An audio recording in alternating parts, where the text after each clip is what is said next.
Hello and welcome to A Star to Steer Her By, episode 405. Whoa. I'm Chris, and joining me today are... Ames. Caitlin. She's back! A dinosaur story! Caitlin's back. Also, Jake's here. Yeah, no one cares. Oh, wow. Damn. I kid because I tolerate. I mean love. Oh. Wow.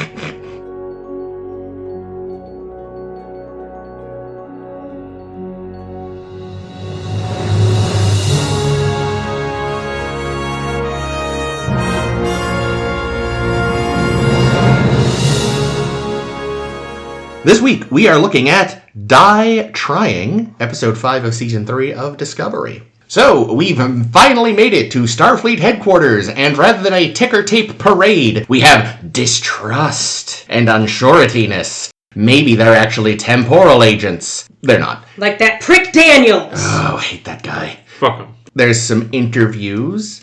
There's some dying alien dudes that Aww. Michael's like, we could totally help, and Admiral Vance, in his first appearance, is like, I don't trust you, no. Eventually, they're like, come on, dude, let us help, we've got a jump drive, and he's like, oh, shit, fine.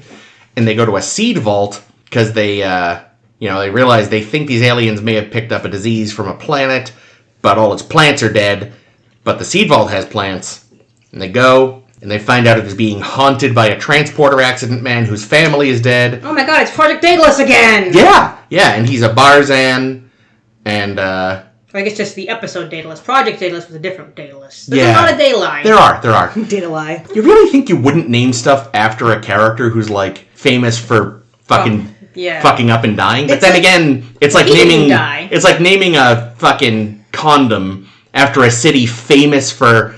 letting invaders in. Oh, jeez. Well, but actually, no, Trojan makes sense. No, it doesn't. It kind of does. Yeah, because Troy lets in... come out of it. And Troy lets the men in. Well, I was thinking more like in the sense of hiding what's really within, because then but then it breaks. No cummies, no babies. It's like they read the first part of the Exactly, of the myth, but forgot the last part. It's like naming another ship Titanic. Yes. Why would you do it? Yeah. Anyway, they get there. Nan decides to stay behind and watch the seed vault because they got to bring the other Barzan back to Starfleet headquarters to get cured. They don't. Doesn't he stay with him? Yeah, no, what's her Oh, name? right. He's going to stay behind and die. That's right. Either way, because he's going to die, they got to leave somebody to watch the seed vault. So she's going to do it. Yeah, because he won't leave his family. Yes, who are corpses. so dead. Very dead. Really, most sincerely dead. And that's kind of the gist of it. Ding dong, your kids are dead, kids are dead, your kids Wow. are dead. Well, you started it. The episode ends with, 5 scenes of denouement. Yes, Every that's time I'm true. And there's That's end true. of the... Nope, it's another scene. And there's the end of the episode. Nope, there's another scene. Because we learn, all these little denouement moments of something's up with Georgiou. Yeah. And there was another one. Yeah. The song. There's a song that everyone keeps hearing, like in Battlestar Galactica. Spoilers for Battlestar Galactica. Yeah, it's a bit Lord of the Rings, except whereas that was 17 epilogues, this is 17, new threads. Yes, I forgot to mention, this is the first appearance of David Cronenberg's character, the mystery man in glasses. They haven't said it yet, but it's not a spoiler to say they eventually let us know his name is Kovacs. Kovacs, right? Kovacs. So now we know what Nan and Ariam have in common, and that is getting all their exposition right before they leave. Yeah. Yeah, so fucking pointless. Okay, explain to me, because I don't think it's clear what the fuck Nan's decision was.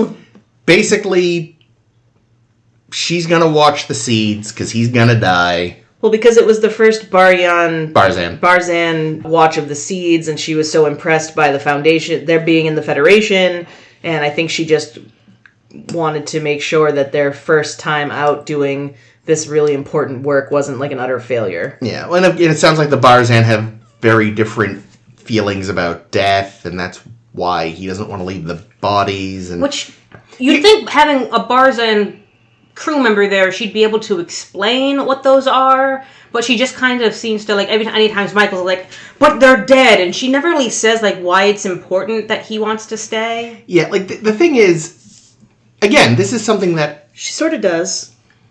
Sorta. She says that she'll make sure that everybody gets back to the home planet, and maybe that's the important part. Yeah, there's a burial thing. Maybe. That's the thing. Yeah. You can say maybe and sorta, but it's not there in the fair episode. Enough. Sorry, Chris, I didn't mean to cut you off. It's quite all right. It's like with Arium, though, where it's like, wow, it would have been nice if any of this had been laid out sooner, so it wasn't just all happening at once. Because I think aside from the, Arium info dump, not Arium, non-info dump, I liked the plot, the idea, everything that was happening, but it was distracting to have this, oh god, here's Nan's entire backstory crammed in. Yeah, she's super happy to hear that, the Barzan homeworld joined the Federation. That's nice, because it sounds like there was the one line that I was like, ooh, something interesting about Nan for the first fucking time on this show. Mm-hmm. When she says, my family wasn't really pleased that I joined Starfleet. And it's like, ooh, where's this going? Oh, she's gone. No, it's not. Yeah. And it's that thing, it didn't even occur to me all this time. The Barzan weren't in the Federation, because we know they weren't in the Federation in... The Price. Yeah, so it's of course they're not in there yet. But even then, even if I'd remembered that, I wouldn't necessarily assume she hadn't seen home since joining, that she... it's not like with Saru, who couldn't go back to Kaminar because Prime Directive. Right. She just moved to a different city, basically, in space terms. Well, that's what we don't know. I mean, it could be that maybe Barzan is just very far away, and it would take months or years. Yeah, no, I mean, there's plenty of reasons she couldn't have, but I'm not going to assume unless you tell me that she hasn't had any trips back or anything like that. I guess especially since she said that they had such a. She didn't just say that they were, unhappy. She said they were devastated. Yeah. And I kind of wonder if that means, if you leave Barzan or whatever, you can't come back.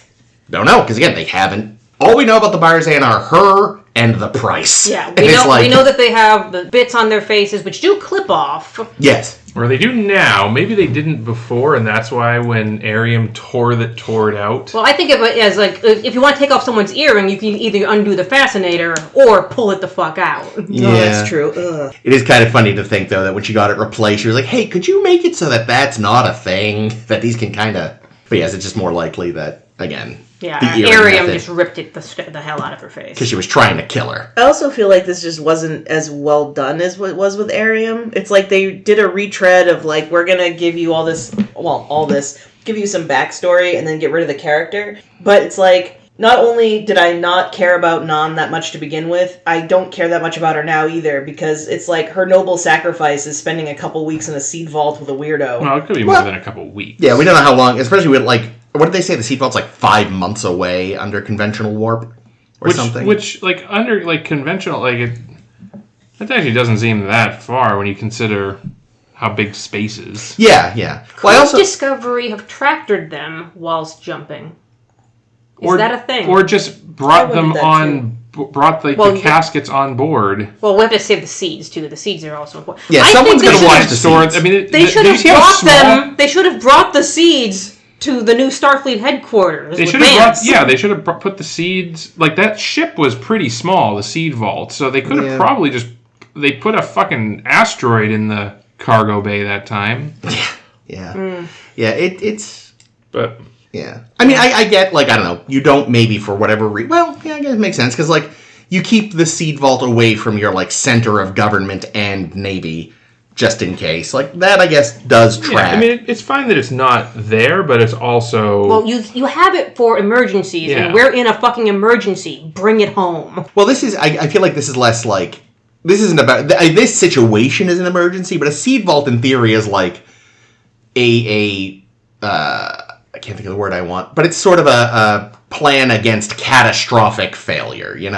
We've got seed vaults on Earth. In theory, that's for after we've destroyed ourselves, and one day, Lucy from Vault 33 goes and opens it. Well, it's not just for that, though. It's also for, keeping heirloom varieties of plants alive. So if there's so if you're a farmer in, I don't know, somewhere... Tanzania. Sure. Right? And there's some crop that is significant, and you would send some of your seeds to a seed vault, and then if there's a flood or a drought or, some major crop failure, you call the seed vault and say, hey, my crop got wiped out, and they'll be like, okay, here's some seeds to replant. So it's not just for like apocalyptic scenarios. It's also just for like there was a crop failure and people are going to die if we don't. That's fair. Replant it somehow. Yeah, that's the interesting thing. So I was thinking about this. Like the status of space right now is very interesting in that it's like in these little individual pockets, things are still going okay. Like it's a weird like. We're still technically post-scarcity. The one issue is that the one thing that really can't be scarce, dilithium, is now scarce. But within these pockets, they've still got, tech's fine, energy seems to be fine. Like, as far as we know, everything's fine. It's just that everyone's become separated. Well, it's more, it's like the societal order has kind of broken down, and you have these, just like it would be, like a Mad Max type scenario where you would end up with like warlords and people vying for power. We know already that we have this the emerald chain. The pearl necklace. And I forgot to mention them. Yes, we get the first mention of the emerald chain, which it's interesting because they call it like an Orion Andorian syndicate, but it's like, based on the name, I think I know who's wearing the pants in this syndicate. Well, we also saw, and I presume that's also who we saw in the first episode of the season was because we had an Andorian and a Orion, and they were running that exchange. Yeah, definitely not Mos Eisley. So it definitely seems like you had organizations like the Federation that sort of controlled vast swaths of territory and kind of kept things in line. But now that they're gone or severely reduced, there's a power vacuum, and you have less scrupulous factions kind of coming in. Yeah, but it is an interesting kind of thing where it's, again, it's not a full-on, like, post-apocalypse scenario like we discussed, last week, 2 weeks ago? But it's a weird semi-apocalypse in a way, again, just because this one very vital resource is now fucked. Yeah, it's apocalyptic for some people, and just very... annoying for much others. Hardship for others. Yeah. But it's basically, in a lot of ways, it's going back to just what the galaxy was like in Archer's time. Yeah. Where you had these sort of disconnected pockets of civilization. Yeah, but of course there the disconnection was partly because, again, like, slower engines and people just didn't want to talk to each other. Right. Now they just literally can't. Yeah. At least not without it being a pain in the ass. But whoever, I really wish that they had spent more time, or maybe they will, I can't remember, but if they'd spent more time talking about the economics of this galaxy as it relates to dilithium, because this is the type of thing where if you controlled a dilithium mine, or if your planet was rich in dilithium, you would be. It would be like Dune. It would be like the Spacing Guild in Dune, where it's like, oh my god, like these people have the spice. He who controls the dilithium controls the universe, sort of thing. Or they get exploited. Right? Which seems pretty likely. But that's the plot of Dune, right? Like the Fremen were being exploited for their resource by an ultra powerful government. So it's like that would be an interesting story. No, we have it. We have Dune. Right, we do have Dune. Yeah, and I guess if they had done that in Discovery, we'd be like, okay, guys, we've seen Dune. Also, Dune goes to some weird fucking places that even streaming Trek would not dare go. I hope. It gets really weird. Yeah, what's the deal, though? Like, so this is now our third chief of security to depart. One way or the other. They're losing chiefs of security faster than Hogwarts loses Defense of the Dark Arts teachers. I was going to say Spinal Tap drummers. Oh, that's a good one. Although, I mean, this one, like... Or the Enterprise D and chief engineers until they settled on Geordi. Yeah, but no, I want to see them talk. Oh, so who was your first chief of security? Oh, it was this woman Landry. She's kind of a bitch, and what happened? What happened to her? Oh, she was eaten by a monster who turned out to be a friend. Oh, okay. But Landry deserved it. Yeah. Who was the chief of security after that? Oh, well, that was this guy Tyler. Yeah, he was all right. Oh, what happened to him? Oh, he turned out to be a Klingon. Yeah, my favorite non-meme that I saw when this episode first came out was, to Michael, it's such a big deal that Nine's going to leave. We're going to do the hug and cry. Nine, it's going to be, I'm going to miss you so much. Oh, no, pardon me. It's such a big deal that you're leaving. And Nan says, do you know my name? Yeah. And Michael's like, cry. Well, I think what most illustrated that point to me is that, like, you know, these other characters leave and you have a big tearful goodbye, and everyone on the, like, you have the tearful goodbye with Burnham, but nobody else is involved, and then you just have Nan looking out the window and the ship just jumps away, and it's just so like in a second. Like, it's like Michael's like, we're leaving now, bye. Like no one on the bridge was like, oh, where's Nan? It took them weeks to notice she was gone. Yeah, it's like they didn't like her, know her either. I genuinely think we don't get a new chief of security after this either. Oh my goodness. It's one of the dots. Like, what's the point?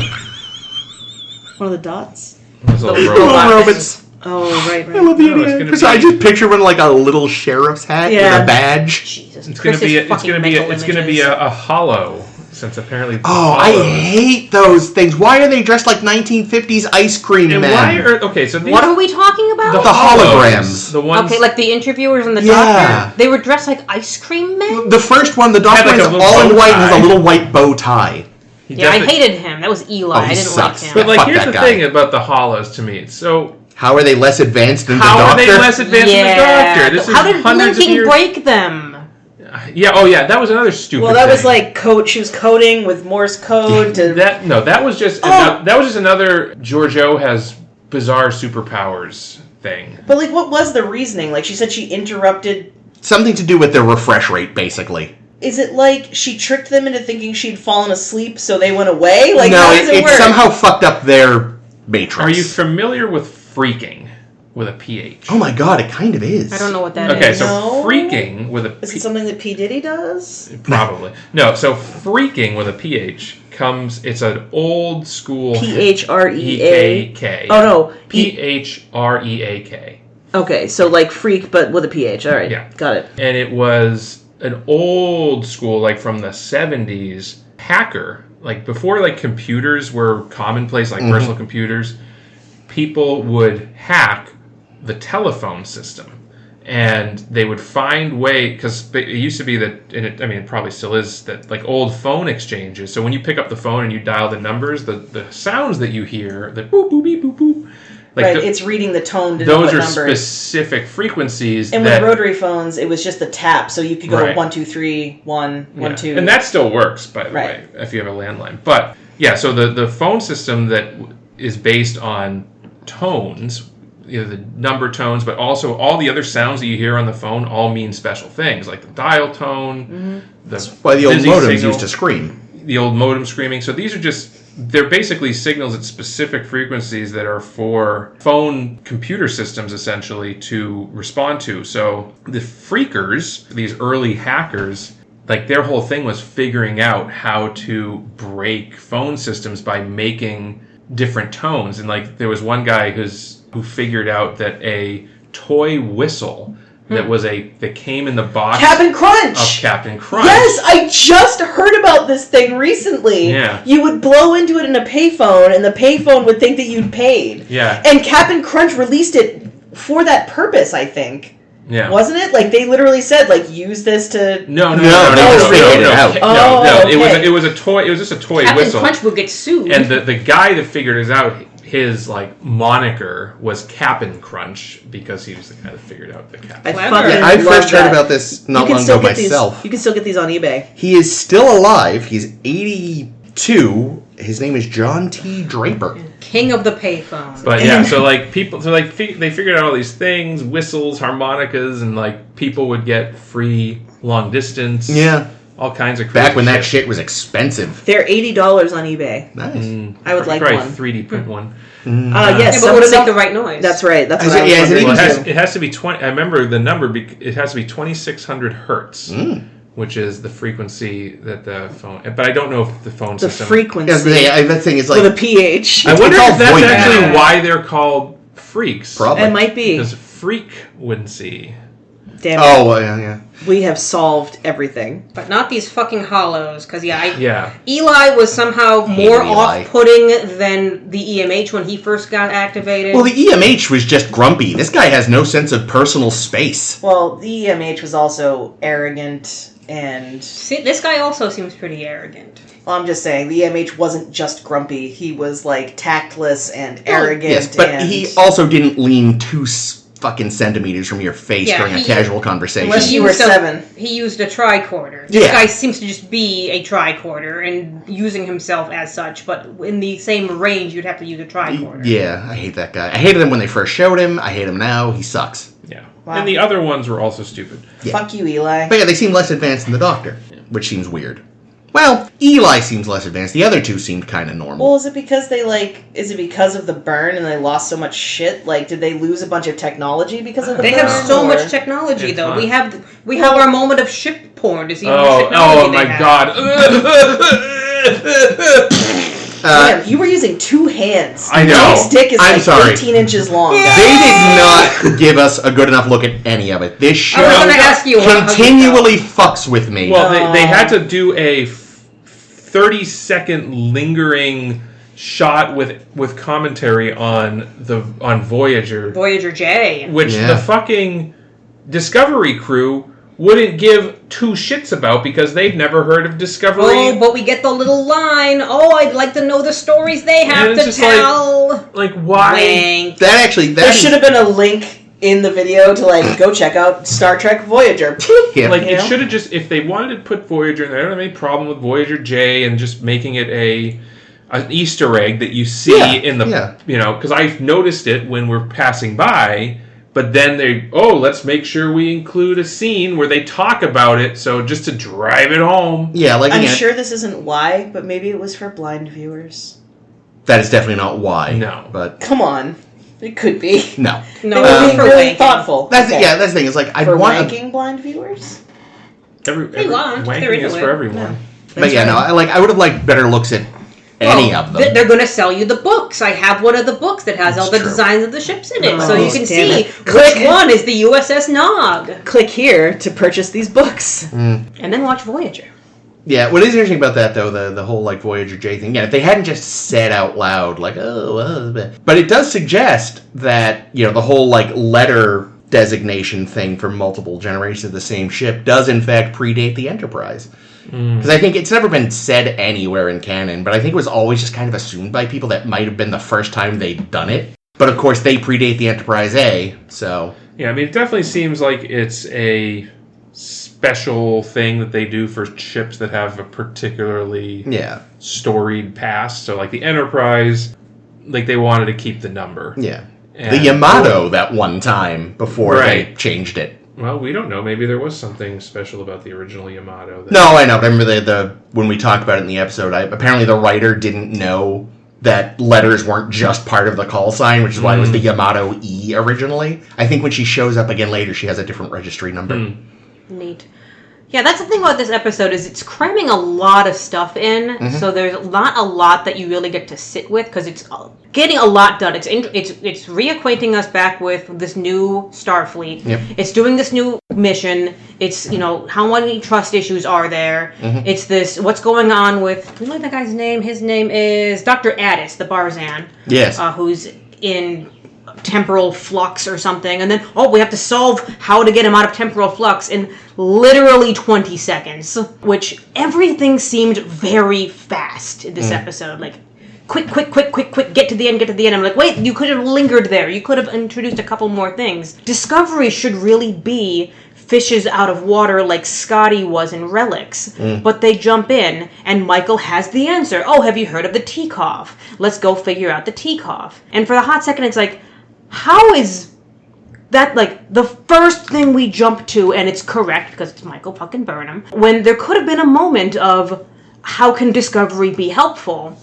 Let's discuss some options. Do the ping pong like, we used to do with Picard and Riker and folk, of, what about seed vaults? Oh, well, most of the seed vaults from your time, have since dried up. But wait, there's a new seed vault. We could have done more lingering on scenes to really establish Discovery's place in this world, but we rushed so much. Yeah. I also thought it was odd that they went for prions as the thing that was affecting the aliens, because that's a real thing. What is a prion? It's a misfolded protein, and it really, if it, you tend to get them, it's so basically right. So your cells have they fold DNA as part of their process, I guess, and every type of protein has a specific way that it needs to be folded in order for the cell to work properly. But as I understand it, and I have a limited understanding, if you expose a cell to a protein that's folded the wrong way, it'll learn that basically. It's oh, that's how proteins should be folded. Whoopsie. Oops. And then Whoopsie. And then that cell replicates, and now you have two cells that are folding proteins the wrong way. And the problem happens when it gets in your brain, and you can actually get it. That's mad cow disease. You can get it from eating something else with folded proteins. Something that it can get into your digestive system, and then it gets into your blood, then it gets into your brain. Oh my god. And oh my god. Oh my god. So people that's why it's do not eat brain. Wow, so it must be really hard to cure that. Because I lost track of what we're talking about. Actually, it's super easy. Barely inconvenient. Well, that's the thing. I mean, today I started thinking about monkey brains from basically- Clue instead by accident. basically having a prion disease is basically a death sentence, but it's a slow and horrible death because you're slowly lose function. I think one of the things is you lose the ability to sleep. Oh. And well, that'll kill you so fast. people will literally not be able to sleep. That And even if they sucks. put them into comas and stuff, their brains don't do the regenerative stuff that they are supposed to do when you sleep. So Fun. you just go fucking insane. Hell yeah, you do. And then you die. It's sounds really bad. That sounds awful. Can we switch those two somehow? Yeah. I'm saying after death. Yeah, the Keeley were cool looking. I like their design. Yeah. Yeah. But yeah, I'd have to assume that in 1,000 years' time we will have figured out something to do for people with Well, apparently it's problems. go find some seeds. I guess so. Apparently, though, it's 1,000 years' time and they can't shield against coronal mass ejections, which is a bit surprising. I'd think they'd have had that worked out by the 23rd, even. Yeah, what are the odds that we would have a crew of people that accidentally ate ultra-radiated food and a star fart, burp, whatever she called it, in the same span? And a guy was teleporting right when it happened. Yeah, there's a lot of... I think my favorite part about this episode was when Michael Burnham did her signature, you're all fucking stupid for not listening to me and you should just do what I say, and Admiral Vance is kiss my ass. And Saru has to go in and be, more diplomatic. Oh, yeah, good cop, bad cop. It is funny, though, because in some ways it is just you really, actually keeping this group of people who don't know what's going on the same ship, probably the best for now, instead of scattering them and breaking them psychologically. I was surprised when, Michael was saying, you should send us on a mission, because we're the only ones who can do it. It's that's a good point. You are the only ones who can do it because your ship can jump. But she is not neither she nor Saru are the ones who say, we'll bring your people with us, because you don't have any reason to trust us, because, this whole temporal thing is confusing and weird. But neither of them give that as an option. They're just we'll go do the thing. You can keep Saru as a hostage for fun. But Vance is okay, we'll do it, but I'm sending a team with you? And that should have been the first thing they said. Yeah. But it has to be this really awful security person Willa? that just seems to have hate in their heart. Is that the same woman who, Michael was able to use her normal razzle-dazzle to get the information? Or is that someone else? Yes, bit, yes, yeah. it was. But she was still nasty. I half expected it to be Willa, what's your last name? Oh, Landry. Yeah, but yeah. But yeah, it is just silly. It's guys, these people have clearly been through a traumatic event. Maybe keep them together? No? I don't know. That's the thing, though. At least for a bit. I don't know what the best protocol would be, because they're so out of date. Yeah. You need time to catch them up on what the fuck, to find what their uses are. They have that kind of catch-up scene, the debriefing montage. Which, Oh my god. it was cute, Yeah. but it was so one note for a montage, because it's like every single character's interrogation was be sassy. Yeah. Where we've seen montages that have been pretty good. I'm thinking of the one from TNG when... Oh, my brain. Remick is interviewing them for a thing. Oh, yeah, that one. That one. The pre-conspiracy one. Yes. Wasn't there a debrief in season 1 of Discovery 2? I think so, but that's not the one that's coming to my brain. No, I just... Because I watched this one, and it's like, we see Tilly be sassy. Mm-hmm. We say Hugh be sassy. We see Jet just be nothing but sassy. And get chips. I didn't want those chips. I'm gonna need a drink.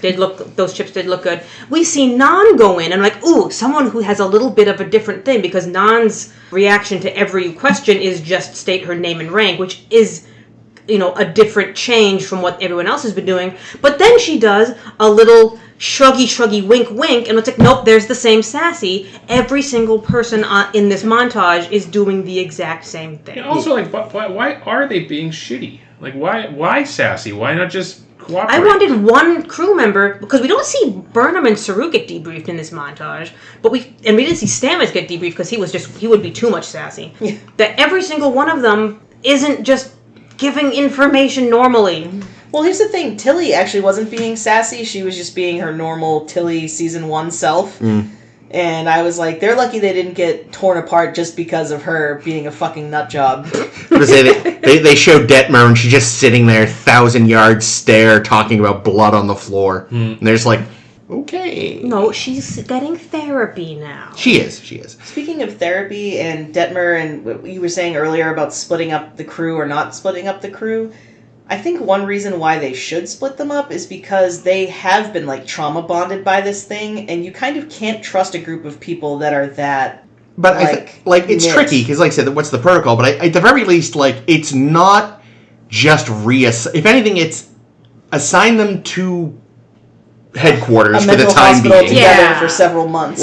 So they can catch up. Go back to academy and take some classes. Send them wherever Jack and company were hanging out. That'd be a good place for them to go. Here's another thing, they can learn to improv musically. But that way they're kept together, they're catching up, but they're not in the middle of crisis situations. It sounds like Dadmiral's plan was just assign them across the fleet and throw them head first into this world. Oh yeah, that's a terrible plan too. Terrible idea, Admiral. Well, but again, he's a Starfleet Admiral. I also think the other problem I see here is, okay, you get this ship that shows up, regardless of where it came from, it has a piece of technology on it that is a game changer. Yeah, the most valuable piece of technology. Yeah, it's fucking Gillette Labs level of game changer. Jake does this, where he loves to throw in inside jokes from commercials that we just happen to see. Okay, I was going to say, what are you, the razor? What the fuck are you talking about? There's a terrible fucking ad. Tell us. It was on TV a couple of years ago. I haven't seen it in a long time, but... A couple of years ago, so this isn't even an inside joke. This is even a recent advertising. This is an old school. All right, well, go on. I'm committed. So there's an ad, and it's these two men, personalities? I don't know, Who even were they? TikTok or something. They're these two people, and it's like a father and a son, and the conceit is that they're FaceTiming each other. And the son is telling his dad about this great new razor he's got from Gillette Labs. And the dad goes, Gillette Labs? And he just says it the stupidest fucking way. And then the kid's like, yeah, it's really awesome. And he goes, game changer! Cut all of this. No, it's fucking... No, leave it in, and then we can share the advertisement. I feel like I've actually seen this, or I've at least seen this. This episode is not sponsored by Gillette, but no, this is a 2025 one, so I don't know. Oh, I remember this ad. It's stupid. Gillette Labs, game changer. Yeah, so now that's just part of Jake's vocabulary. Fair. I love that. Anytime I hear the word game changer, I have to go Gillette Labs. Fair enough. I love that. I'm sick of it. I've been hearing this for years, so I'm sick of it. This episode was brought to you by Harry's Razors, but we've clearly lost that sponsorship. Fuck. Sorry, Harry's. Anyway, but I mean, like the technology that the Discovery has needs to be studied. Well, that was Vance's first impression, was we should figure out the spore drive because it would be useful on look at all these ships. Yeah, he's basically like, I want Stamets and the jump drive, the rest of you can get fucked. Yeah. Which is, again, unfortunately, very Starfleet Admiral. Does Stamets do anything this episode? He is sassy. Does he? In the debrief. Is he? I don't think we saw him in the debrief. We do. Did we? Okay, he's another one that's sassy in the debrief? Yeah. Son of a bitch. He's like, because they're like, I can't remember what it is, but I just remember he was like, what, have you been talking to Detmer? Oh, yeah. That bitch? It's like, I thought you two were buddies now. They hugged. That reminds me. I should have realized... They're frenemies, guys. I should have mentioned this last week with the movie, but for some reason it didn't occur to me till this week when everyone was cramming up against the windows. A lot of people stayed behind. Like, the impression I was under at the end of Season 2 was like a skeleton crew was staying behind. But a shitload of people are in the hallways still. Yeah. Oh, you stay behind on Discovery, yeah, sorry, when they jumped forward. Okay, not stay behind in the past. Yeah, no. A lot of people jumped to the future with us. Yeah. Like, very few people stayed in the past. Yeah, like, it feels like the majority of the crew... Like, again, the impression they give you is For like... Michael! Who, like, some of them literally didn't know her. Some of them were clearly escaping gambling debts. Oh, that's cute. Join up with the Emerald. I owe so much money to the Orions. I need to escape to the future where surely their criminal empire has collapsed. God, it's the opposite of that episode where Fry finds out his savings have accumulated for a millennia. Yeah. This person finds out their debts have accrued for a millennia. The interest on your gambling debt is... Remember that library? 4.8 trillion quatlus. Remember that library book that you checked out 1,000 years ago? No. Okay, so one thing I have to bring up, I meant to bring it up when we were talking about the ship porn, and it's very much an moment, but I don't care. When they're Chris has an moment? gushing over the ships, they're like, attached nacelles? Where do they even keep the warp core? The warp core isn't in the nacelles. It never has been, never will be. Oh, that's a good Like, what the fuck are you talking about, Detmer? How hard did you hit your head? Very. There are warp coils in the nacelles. There are not warp drives. And this is how Chris's debrief would have gone, pretty much. Yeah. Oh, there was one thing I liked, though. I didn't notice this the first time I watched the episode years ago, but the plant the family's playing with in the hologram, I think is supposed to be a Beauregard. Oh, I didn't even notice it. Because it's a little pink thing, and it kind of reacts to them. I'm like, oh shit, is that a Beauregard? Okay, but was it obviously just a hand in something, or was it... No, it's CG? CG. Bullshit. Needs that That's hand. cute. If that was a callback, I appreciate that. Well, especially That's how you should do a callback. Yeah, you don't call fucking attention to it. Well, it's a call forward, kind of, because TOS happens after this. Well, except now they're after TOS. All right. Yeah, and also it's a callback because people have seen the show. If they haven't seen the show yet and it's a call forward, then that doesn't I mean, make sense. only the nerdiest of nerd is going to be like, Beauregard. So, us. Yeah. Oh yeah, there was another weird thing for me. And it just points to just kind of, I think, a problem, for lack of a better term, with Star Trek over its entire run is like, they talk about, it's so weird that, like, Federation headquarters and Starfleet are in the same place. It's like, as opposed to before, where they're both on the same planet and literally a teleporter away from each other. Mm-hmm. Like, a few weeks ago we were talking about how, like, Mars and Earth are basically the equivalent of a 15-minute commute now. Like, being on the same planet. It's like, Saru, if you don't think the Federation and Starfleet are hand in glove, you have drank the fucking Kool-Aid. One thing I find a little odd, though, is... So, Earth has ostensibly been out of the Federation for 100 years or more, right? We found Something that like out a that, couple weeks yeah. ago. But now... And yet we still have a human in charge. Well, not just that, but, like, most of the people that we see are humans. So, apparently, Starfleet is still quite... human-centric in terms of annoying. like I would kind of like to see and I can get it maybe. I mean it's certainly majority human in all the previous time periods we've seen. So I guess there's no reason for that to have really changed. It's just where are your humans coming from? Are they just or do people just live on the ships and? Well, I mean, humanity had obviously colonized a shitload of other worlds. Yeah. Like there are humans who probably live and die and never go to Earth. So it's like, for them, they were just already nowhere near Earth when the burn happened and were in Starfleet and stayed. But I think... But then they would have had to have, like, generations of children who also became Federation, because this is 100 years ago. Yeah, that's true. I would have liked to have seen some more variety. in the people that we meet. Considering the budget this show has, they could have cut back on something else and spent more money on makeup. Yeah, if there was, maybe we could have seen some other, maybe there's a Bajoran admiral, or because the last we saw the Bajorans, they weren't even in the Federation. I think it would be kind of cool if they were they were maybe one of the key members of the Federation now. Or they've gone the total opposite direction and they're actually part of the emerald chain or whatever you fuck. They've conquered Cardassia. Yeah. Well, Cardassia fucking. Well, yeah, but Cardassia, like maybe old adversaries are now just in the Federation. Yeah. You know. Do we ever see some Klingons in the future? I was thinking about that. I don't think we ever see Klingons again in Discovery. Sad face. But I could be wrong. Like, it's because they're like, shit, we can't retcon the Klingons anymore because now this is post-TNG, so they should look like TNG Klingons. So they would have had to have reverted to their Discovery appearance because, you know, we're a show that has to retcon everything. Well, we have to explain our things for some reason. Just let them happen. Yeah.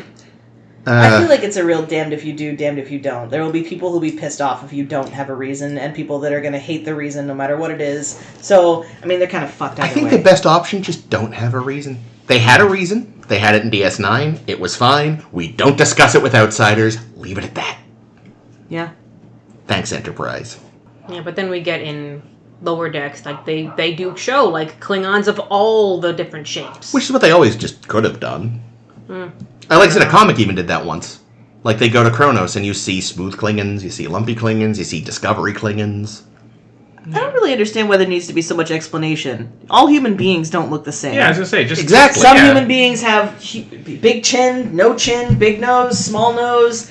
And that, you know, very minor spoiler for Picard, but, like, the one thing they do there is when you see some Romulans, some have the TNG V forehead, some are smooth. It's like, there we go. Just, exactly. Don't worry about it. That's just how it goes, And we know that on, you know, in Klingon culture, there is a caste system. So, you know, you could even, if you wanted to, you could say, oh, well, you know, the warrior caste has ridges. They look like this. The political class looks like, you know... Discovery Klingons? Discovery Klingons. And, like, the grunt class looks like smoothhead Klingons. Well, plus, they're an empire. Yeah. Like, they could have just subsumed a bunch of other cultures, and it's like, you're all just Klingons now. Yeah, like Romans. Yeah, exactly.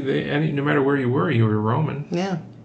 And then they fuck each other and create new things. That's what I was just thinking. It could have been like an interbreeding thing. Yeah, but, you know, no, had to have that stupid flu plot in Enterprise. But then then you could have, like, political intrigue. You have people like Gowron or, like, just, like, super hardliners that would be like, nope, only Klingons that look like me are true Klingons. Let's wipe them out. It's a good story. Only Sneeches with stars upon thars. There actually had even been, apparently, way back in the day.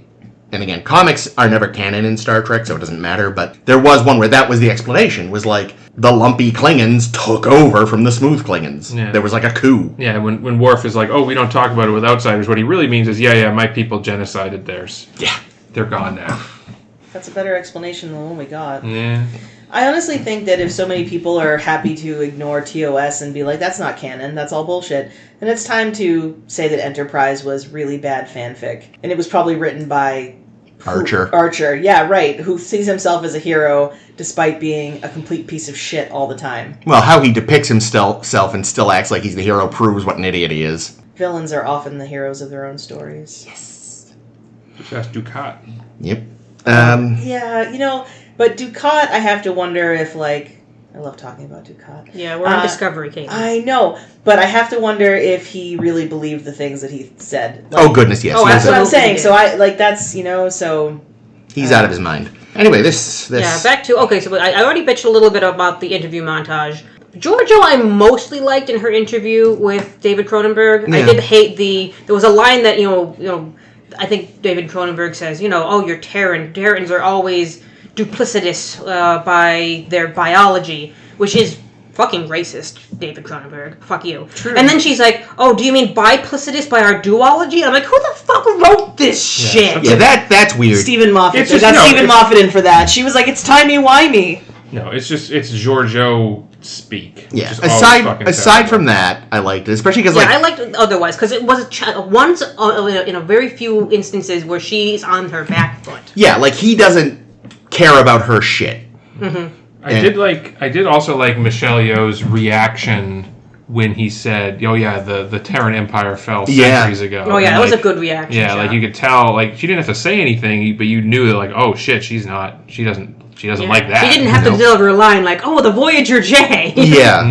Again, like, because like as we've said, like she's a fine actor. They just give her terrible shit to do usually. And also, in terms of people from the Terran universe being duplicitous, Smiley was a nice guy. Yeah, exactly. That's why it's like, okay, they're not all duplicitous by their biology. He was a nice guy, but he did trick somebody into going back to he tricked Cisco. So duplicitous. Well, okay, but not. That was out of desperation. Yeah, that wasn't by his biology. That was because it was a plan. He was otherwise a good guy. He was doing good. Yeah. Yeah, because they suggested there was some sort of evil gene, and even she was like, "That's a fucking lie." It's like, yeah, that's a very not Star Trek thing to have. An evil gene, like, come on, guys. Maybe maybe in the 900 years we've like made peace with the Terrans, and now there's just Terrans everywhere. Well, no, apparently there hasn't been a crossing in like 500 years. And I was going to say the only evil gene was Roddenberry. Horny gene. Horny, not evil. Also, Horny. speaking of stuff that feels like not Star Trek, or at least I feel like 2020 Star Trek really should be better than this. Ah, yes, the Dark Ages, when the world was like, no, calm the fuck down, it was Europe. Yeah. Europe was a mess. The rest of the world was fine. Calm down with your Eurocentric view of history. You know I'm going to gripe about that scene because it's yet again a fucking alien who knows Earth history better than humans. And it's Saru, and there's no reason why Saru would know anything about the Renaissance on Earth. Yeah, but again... Saru seems to know a lot about Earth, though. But again, he shouldn't. It's boring. Have it be a fucking Kelpian thing for fucking once. Yeah, but they didn't have anything. Yeah, they didn't. Okay, then have someone else deliver the fucking line. Yes, it should have been someone else. It wouldn't have made sense for him to be like, oh, my society, which was cattle, for all I knew. So yeah, But yeah, like, guys, come on. Like, I would have bought this for one of the 90s Treks, but this is 2020. What the fuck? I thought it was cool that they mentioned that he was, like, the only Kelpian they'd seen with, like, traces left of the Vahrai. Yeah, that was a nice touch. Cool. What is it? Vahrai. Vahrai, god damn it. And what they could have done that would have tracked for even Saru, because it's a major part of Federation history, is like, because this we know was global, in the aftermath of World War III, Earth was a fucking mess, and then one man had a vision. And you make it Zephyr Cochrane, you know? That a Kelpian would know. Yeah, because again, it's like a major Starfleet thing. Everyone knows who Zephyr fucking Cochrane is. And again, that way we do know, again, the whole world was fucked after World War III. Not just Europe. Shouldn't they have been able to tell that part of what he was saying was true by the fact that he still had the Vahrai gene? Well, but it had passed, so... I also don't know that they... I don't think that they don't believe that they came from the past. They just are concerned about what their motives are. Why aren't they using those lie detector orbs? Certainly in 900 years they've perfected lie detection. They had the lie detector orbs in Discovery time. What do they have now? Because, Vance is all, I don't know if we can trust you guys. Why not? Oh, why? We established these fucking things. It's pseudoscience, and they don't use it anymore. In reality, for lack of a better term, you figure every time someone perfects the lie detector, somebody finds a workaround. But which is why lie detectors are a stupid idea. You also don't need technology. You need a fucking Betazoid. Or a Vulcan. Not just any Betazoid, preferably not one that is descended from Troy, because that bitch is not going to be able to get a read. Well, she's only half. As in your defense, no excuse. In whose defense? Troy's. She's not fully Betazoid, so. Yeah, well. But yeah, I think they definitely the tension between Vance and Burnham felt manufactured to me. It felt like they needed it for the story, which I understand. That makes for a good story when there's tension. I got it, but it felt inorganic to me. I liked better whenever Saru popped in and said something. Yeah. Like, we should figure this out more logically, and Burnham's like, no, I've been here a year, and I always just leap straight forward into things. Yeah, but I mean, that tracks for both of them. Yeah. It's like... Well, kind of, except that she was raised on Vulcan, and she's, like, one of the most logical people ever. Well, yeah, usually. Except that's been, again, a lot of her arc has been, like... freeing herself from her Vulcanness. Yeah, and again, she's spending more mutiny. Year in this society that, by and large, does rely mostly on, like, looking out for yourself, and now she's suddenly back with the Federation. Yeah, it did make me, I did like the scene where Michael's like, okay, Saru, here's what we have to do. We have to go steal the data that they have on the Keeley, the species that's dying, to figure it out for ourselves, and then go solve the day. And Saru's like, where We're not doing that. What if we just make a better impression, bitch? Let's just ask for the report, stupid. You don't just steal things. A month later, he's reading a biography on Kirk, and he's like, motherfucker, what did he do? The ship? And he blew it up! A Romulan cloaking device? God damn it, Jim. But yeah, Didn't that was a good scene between Sir and Michael, so that was some good stuff. Yeah. The other thing, and I know I mentioned last week, but I'll mention to Caitlin, who wasn't here last week. Yeah. Because last week was like my first kind of like pinpoint moment of they are fucking Mary suing the fuck out of Michael Burnham, and I'm sick of it. When Hugh gives her the speech of, Michael, only you can go with Adira to Trill. You're the only one who has the power to do this. And it felt contrived as shit. And he does the same thing this episode when it's, Michael, only you can talk to Dr. Addis about his trauma shit, when Hugh is better at talking to people about trauma shit than we've talked about Michael this. is. And also Nan is there having cultural, like a cultural tie to who his character is. Either of them should have been the hero of that scene. Well, but that's the thing. The point Hugh was making is Nan is too close to him. Yeah, she's like sparing him the details, like being like, no, but like your family's dead. Like Nan is though. trying to. Nan is too close emotionally to him because they're both Barzan. So it has to be a non-Barzan that tells him the truth. And Hugh is just like, yeah, I just hate giving people bad news, so why don't you go do it? I'm sorry, if you're a physician and you're bad at giving bad news, you need a new career. Yeah, but there's probably not as much bad news to give in the future. I feel like they can pretty much heal there's everything. There's new bad news. There's new terrible news. That's the thing, it's like, on the one hand, we've cured all these terrible Earth diseases. On the other hand, space diseases. On the one hand, Ash Tyler isn't entirely dead, like we thought he was. On the other hand, he is a Klingon monster. But yeah, it was literally when these episodes first came out, and I was like 2 episodes in a row where Hugh is just telling us Michael is our golden girl, and just not showing us, telling us Michael's the only one who can do it. You know what it is? I fucking flipped every table in the house. You hit it. That's really what it is. Really, it's supposed to be Hugh every time. It is. But he keeps shoving it off. He's like, I'll make someone else do the work. But it's not a character moment. It's the writers telling us. I know, but the day. It's funny that the unintended consequence of them doing that makes it feel like Hugh is supposed to be doing more than he is, and he's just like, I'll make Michael do it. She's a sap. So the golden girl that Hugh is Sophia, and Michael is Rose. Oh. What? From the Golden Girls. Oh, from the Golden Girls, yes. Yeah, someone called. Was it you, Chris? Michael? Thanks. Oh, was you, I Ames? was like, Batman? No, not Batman. No, not Batman. Not Batman. No, Golden Girls. I also thought the techno-babble scene was too easy, where they're on the seed ship, and they say, what could possibly be wrong with Dr. Addis?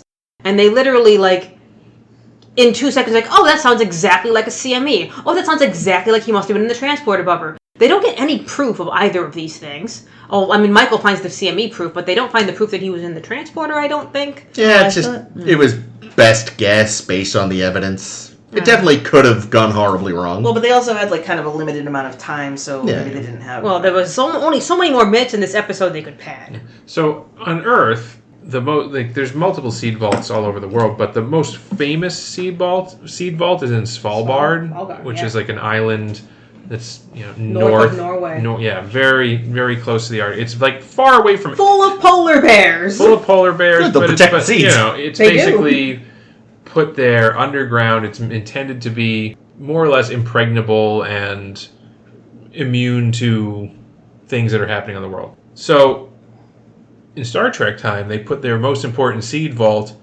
near a star, which could have a CME and potentially and roast the seeds. So maybe putting the seeds are in the vault that's shaded, but all the people are outside the vault. Yeah, and like, why wouldn't the whole ship have this shielding on it? Like, I'm reading a book right now, and it's a book that's going to come up in our Blacktivity today, in which there's like a CME or a solar flare or something happening, and it's like, okay, everyone get in the equivalent of the bunker section of this space station. It's like when they had to chill out in the nacelles in Enterprise. Yeah, it's like that. God, we keep bringing that fucking show up somehow.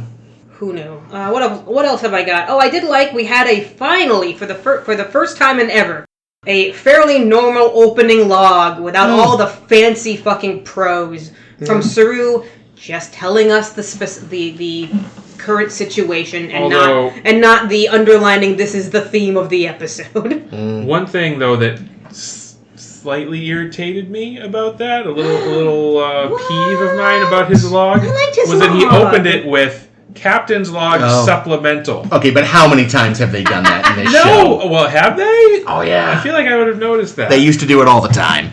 It's like they didn't understand why in TNG sometimes the logs had supplementals. There was definitely at least one or two times where the opening log was a supplemental.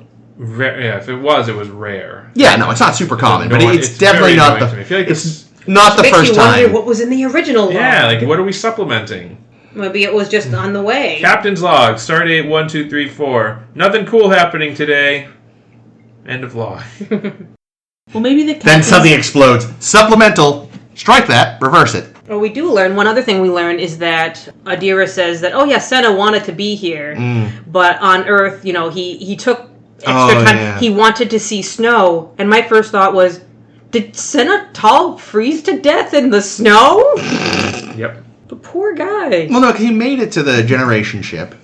Do we know that? Yeah, because that's where Gray got the worm. That was on the generation ship that wasn't back in... Okay, we had a lot of theorizing last week. Where did we get that information? I swore they said it happened on the... Yeah, because they said he died on the ship. Oh. So he either maybe wanting to see snow again, walked into a freezer and didn't get out in time, or he pulled a Curzon and fucked himself to death. No, actually what happened was he got hit by a plow truck driver in Southie who was on his way to Duncan for an iced coffee. Oh, okay. Jesus. Iced coffee in the winter, the most Boston thing. Like, here's the thing. Like, you can see snow On a holodeck? anywhere. Is there something special about Earth snow? Yes. Yeah, you can eat Well, it. It's he not was- pure poison. He was about to get on a generation ship. He wanted to see real snow potentially for the last time. Okay. So, because that's the thing is, we don't know. He was like, I might never set foot on any planet ever again. So it's weird but fair. I will say, I remember, first time through this, and I shan't spoil anything in case anyone is going through their first time. But of course, years of experience, my hackles are up. Do we trust Vance? He's an admiral. That usually goes badly. Is he a badmiral or a dadmiral? Do not trust Vance. Only time. Yeah, no, I will definitely remember very distinctly not wanting to trust him, because, again, he's an admiral. Star Trek has a history. And he sure is making us jump through a lot of hoops. Yeah. Well, and plus times are desperate. So, in good People times... make mistakes in desperate times. Yes. So. Admirals fuck up in the good years. How are they now? It's like, scary. Yeah, we will see more of him, because, right now, he's present and doing what the episode needed him to do. I don't know if it was I didn't write the actor's name down. Fuck me. Damn it. Vance's admiral? Yeah. I wanted to remember it. I saw it in the credits. And Yeah. thought. He was in The Mummy, and he's He so was. good. But Oded Fair. Thank you, that's the one. Every time, because, I write down the vocabulary before the episode, and every time he introduced something, he just said, "Rah." And I was like, who? He's like, oh yes, this is my security officer, Rah. And I'm like, what? The Emerald Chain is calling. Oh yeah, Rah is really doing something. Like, say then, enunciate when there's important vocab, Oded. Nope. God damn it. You. Maybe their name is Ra. It was Willa. I knew it because it was in the list today. Oh, fair enough. I saw some posts online recently. Brendan Fraser, and the guy that played the brother were all at some con recently. What? And they were doing, photos with fans. And he's still rocking the beard, but he's gone very white. And he's got his hair grown. It's got a little wavy. And he kind of looks like a thin Santa. And I'm just like, someone cast this man as Santa, because especially now... You don't even have to do that, but I just love the idea of watching Fox melt down at an Arab Santa. Yeah, brown Santa. In this case, it would be whatever the tagline would be. Would be like, everyone wants a skinny Santa. Don't trust him, but I'd jump his bones for sure. Well, I trust him as Santa, just not as an admiral. couple other little things. I know I harped last week that Detmer is cured in one episode, but she still is seeing stuff. But it's still, I'm still seeing no stakes. It's still continuing to be just an element of her character, and it doesn't like. She's working through it. She's working through it. I'm glad that it's still kind of around, but it doesn't. I don't remember where this goes, and the fact that I don't remember where it goes means I don't remember if it goes anywhere. I mean, if... She probably could have fucking blew the mission if she hadn't gotten through it. It's like I was saying last week, like, I think it's just that I think they're trying to do sort of a more realistic approach to it, and unfortunately that... Because of expectations, it doesn't lend... underwhelmed by it. Yeah, it doesn't lend itself to what Star Trek has traditionally done, so it's weird because of that. Yeah, I think so much of it is, this is kind of it's almost like our mental health season of Discovery, but I think we have a lot of mental health, That's a major theme in Discovery. And especially with a lot of, society being you should pay more attention to your mental health, it's a good thing. Yeah. It means that I don't know if they're pussyfooting around, if you actually have, severe issues, it can be a problem. In that we never see it have stakes. We see it normalized, which is nice. Yeah. But it doesn't make for storytelling that I would find a more interesting episode. In one of the books that I'm going to discuss in our Blogtivity today, one of the characters has an eating disorder. And the writer, has a whole, acknowledgement section where she talks about how, I wanted to portray this character having anorexia without, stigmatizing and without, making it seem it was the thing that runs her life. But it's also never something in the book that ever has stakes. There are moments she hasn't eaten in a couple days, she should be having no energy to do the things she needs to do.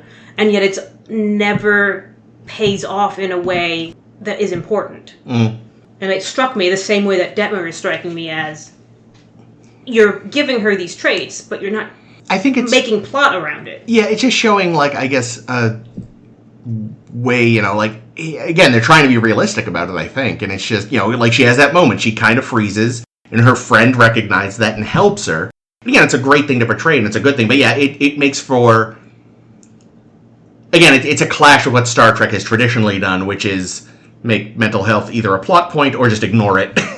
So it's a weird thing to adapt to as the audience. Yeah. And I don't think, again, there's stuff, but I don't think there's ever, a true climactic moment. And that's because, in the real world, there isn't necessarily for most people. They just... This is television. No, I know. This is a television show. No, I know, and that's why it is a bit at odds. Yeah, which is why I'm still struggling with what I think of it. Because it's, anticlimactic for me. Yeah. I mean, it's nice to see them, treat trauma in a more realistic way. It's the closest they've done since Brothers or whatever. What was it? The one where, Family? Yeah, where Picard goes home after being assimilated and giving an extra episode to him talking about being kind of bummed was revolutionary at the time. I had another thing to bring up. What was it? Oh yeah, another just little thing that I noticed. They kind of wibbly-wobblied away how, when Michael and Hugh go over to the seed ship, it's going to have a Barzan environment. And then we just see a quick effect of some kind of a shield going over their face. And I was like, but Nan has to wear their mandibles all the time. I would assume something visible would be nice. Well, it looked like they had something on around their necks, like a little... Yeah, but then it vanished right away. Well, no. Because they couldn't have held up the effect the whole time. The head force field disappeared, but then it looked like they still had a little thing on their shoulder that was spritzing out bits of vapor or something. Yeah, I suppose the thing is for them this is a temporary thing, so they don't need something implanted, whereas for Nan it's how she lives. Well, really, it's because these are actors and we have to see their faces. Yes, but in universe you could justify it in a way that makes sense. It's we're going to use this slightly dodgy hollow thing because... This is a one-time jaunt. We're not going to bother implanting something for that. What were the blue dudes that had the harmonica holders? That's why it's benzites. So why didn't they go with that? Barzans and benzites. The bee races, you got to have a breathing apparatus. The bees for breathing. Yeah, that was kind of what the...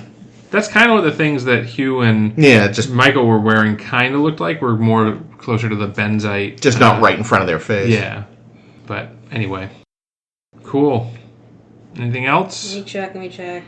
Oh, I was upset that they used I think it was Reno was like, duh, and everyone knows what duh means in the future. There are many instances that I've seen, like, of complaints that, especially Reno, even though I love Reno, that she talks so contemporarily.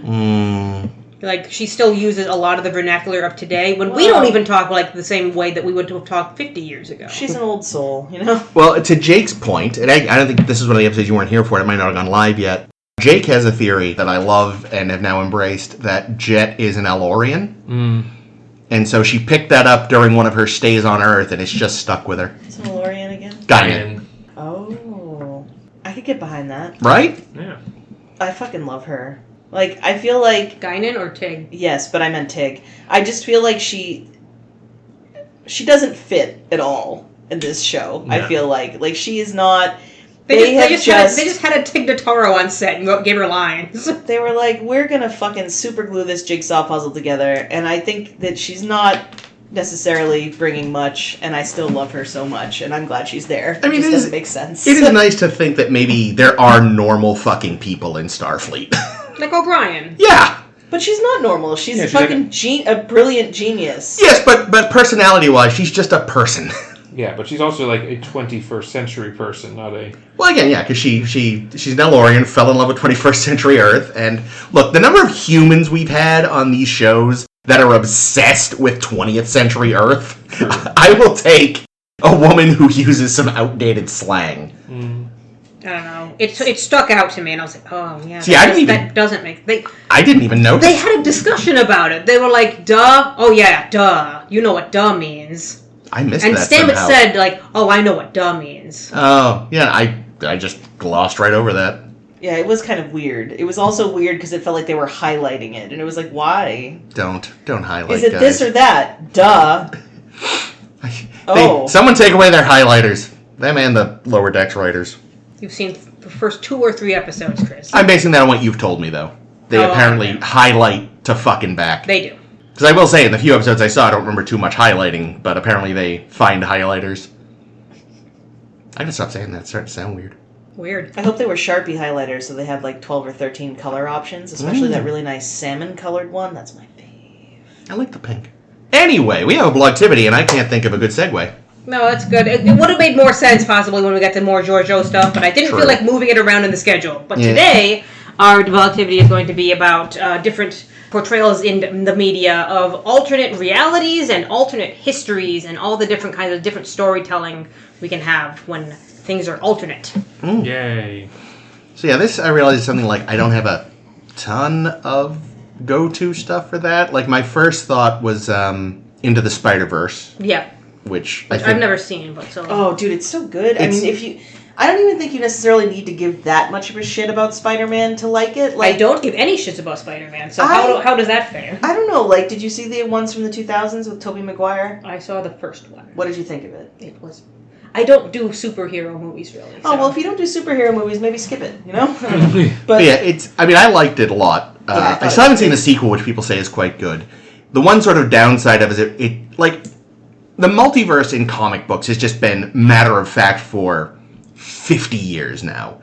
But, this really kicked it into overdrive in the public consciousness to the point that the main Marvel movies started playing with the multiverse. The DC movies did until, thank God, they fired Zack Snyder. And now, it's gotten to the point it's so, just an idea everyone is jumping on. Loki was all about a multiverse, but it was a good show. It's gotten so stupid. Doctor Strange, I guess, is about multiverse. Yes, Multiverse of Madness. Mm-hmm. It's gotten so stupid that, it's officially we need to stop with multiverses for a while. Whoa!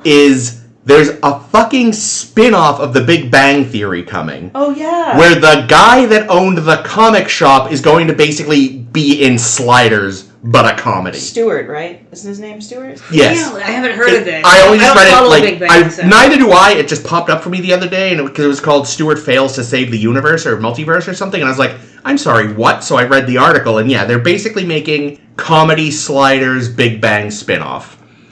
Wow. It's time to stop, guys. Well, as we're talking about alternate universes, we should talk about Sliders. We should talk about Sliders. Jake and I recently started doing a rewatch of Sliders, and when did we give up, Jake? I think in the fourth season, once it just really went off the rails, it's just like, Yeah, once this they isn't get enjoyable rid of, anymore. Once they get Stopped rid of being most sliders and started being careeners. Once they get rid of most of the original cast, you're Yeah. like, why am I still watching Yeah, this? they also wrote out one of the main characters. They wrote out in the worst possible way. Yeah, they basically Tasha Yard her. Not worse, right? Because Tasha just died. This one, they're like, oh, it's a real shame. Sela got Tasha Yard killed. It's a real shame she got. Yeah, that's true. I guess it is a Tasha Yard. Yeah, sorry, that Tasha Yard, That not part. the other That Tasha part. Yard. Part of Tasha Yard. Yes. Yeah, it's like, okay, well, I guess she's.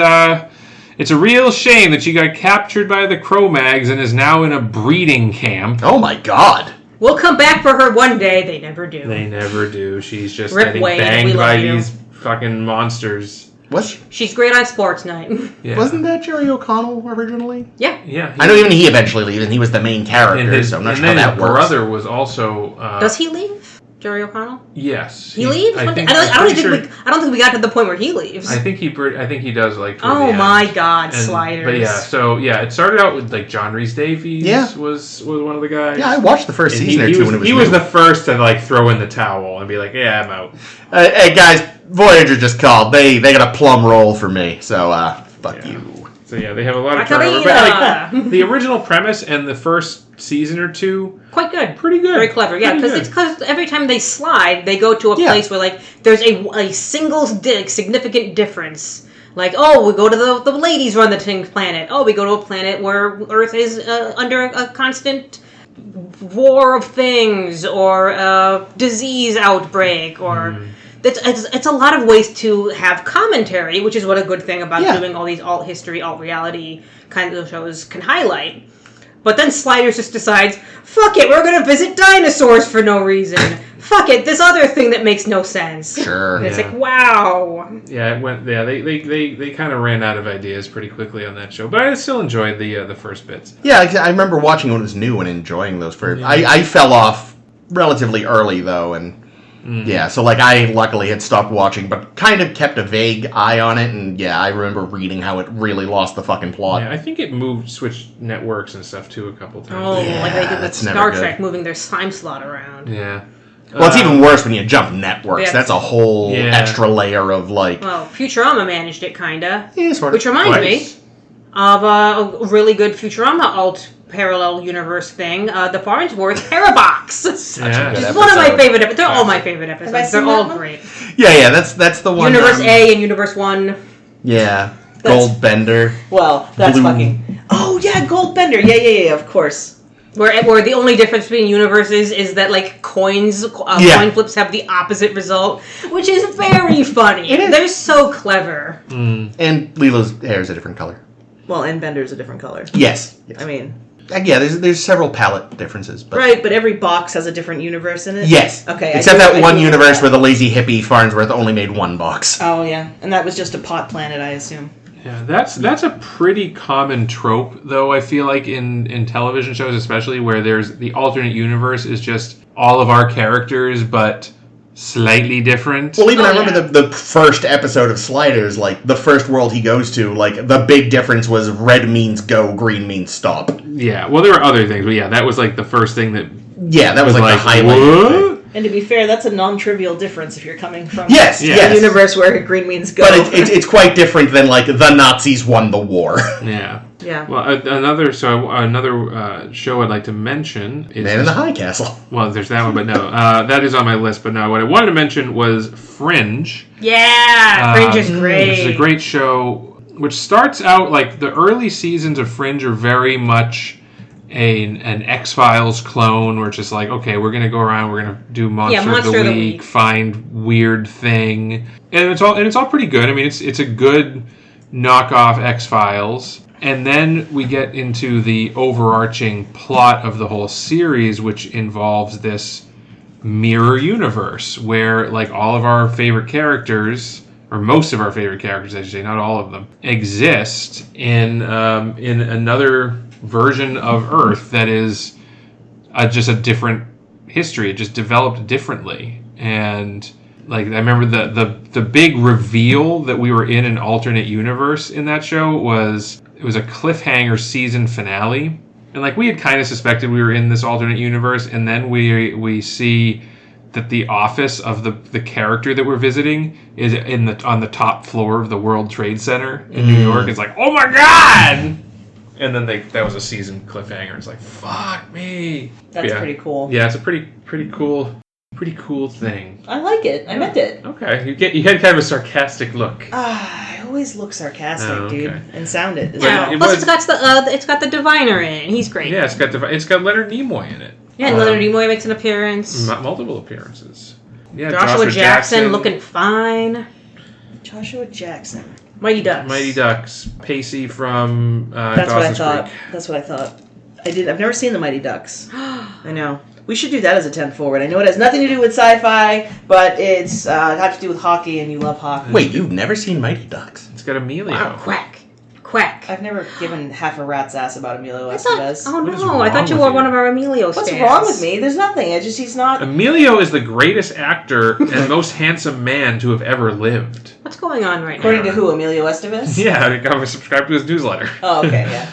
You're on his Substack? Yes. I was thinking, since I missed my opportunity to talk about it during Dystopia World, Fallout is a great example of like a whatever. Now you get to talk about Fallout. Well, the only thing I have to say about Fallout is that I want to fuck the ghoul. I don't really think. But I actually was talking to Chris about this on the way here, because not fucking the ghoul, just about Fallout. Because I guess so. I had thought incorrectly that Fallout sort of like shifts away from our reality in the 50s because of the aesthetic, but it actually happens, you said, the 2070s? Well, that 2070s is the war happens, but yeah, they do split roughly in the 50s, that's when the timeline Right. Oh, sorry, they take place around 2070. Remind me what the inciting incident in the 50s is. They never say exactly what causes it, but... Coin flip, the implication, though, is that it's basically our universe followed like microprocessors, right? I was gonna say, like we discovered semiconductors, and they didn't, and so they just continued making things with vacuum tubes and nuclear power and everything. Yeah. Although I personally theorize the split happened even earlier because apparently Button Gwinnett, who in the real world is a very minor revolutionary figure, is major enough that there is a beer named after him in Fallout 4. Yeah, Fallout's a good one. Interestingly, like, for all its sci-fi shenanigans, there's only, like, I think 2 major Doctor Who stories that involve parallel worlds. Interesting. And one is sort of your traditional evil universe, which is funny because the actor, everyone jokes about, the evil Spock having the beard. Right. So the evil version of a character in the main universe has a mustache. And the actor wore a false mustache because he felt... God, you told this story so well. Oh, have right, I? The Brigadier. He doesn't have a mustache, but he has an eye patch, doesn't he? Yes. But yeah, so he has no mustache in the evil universe. Oh, boy. And then there's another universe that is basically ours, but like a little more technologically advanced. But then Cybermen happen. Whoopsie. As they do. Always. Like, literally always. Cybermen seem to be...